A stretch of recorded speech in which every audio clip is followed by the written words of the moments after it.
শুভ সকাল বন্ধুরা। সকাল সকাল বাবুকে রেডি করিয়ে দিয়েছি, বাবু যাবে স্কুল। আর এই ড্রেসটা চেঞ্জ হয়ে গেছে, আগেকার ড্রেসটা এখন এই ড্রেসটা বেশ ভালো লাগছে বলো। এখন বাজে সকাল ঘড়িতে 8:10 আর বাবু দেখো এখনও ঘুমে ঢলছে। তো ওকে স্কুলে পাঠিয়ে দিয়ে রান্নাবান্না বসিয়ে দিয়েছি।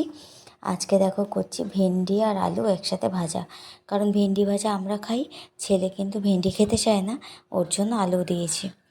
তো এখানে দেখো ভেন্ডি আর আলু ভাজা করছি একসাথে, এটা খেতে বেশ ভালোই লাগে। একটু পেঁয়াজ দিয়েছি।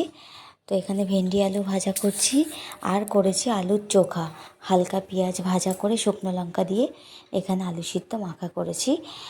আর করেছি কালকের একটু কচুরলতি রয়েছে, তো ওটাই দেখো বা ফ্রিজ থেকে বাইরে বার করে রেখেছি।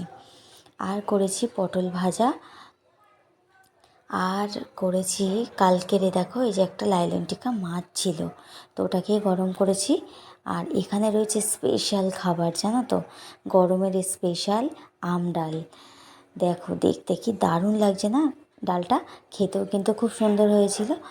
আর এই দেখো আম ডাল করেছি। কার কার জিভে জল আসছে এই আম ডাল দেখে। গরমে কিন্তু এসব খাওয়াই বেশি ভালো বলো, মাছ মাংসের থেকে। তো এই জন্য পাতলা করে আম ডাল করে নিয়েছি। আর করেছি হচ্ছে যতটুকু আম বেঁচেছিল ওটা দিয়ে করেছি আমের চাটনি। আমার বেশি টক ভালো লাগে না, একটু মিষ্টি মিষ্টি ভালো।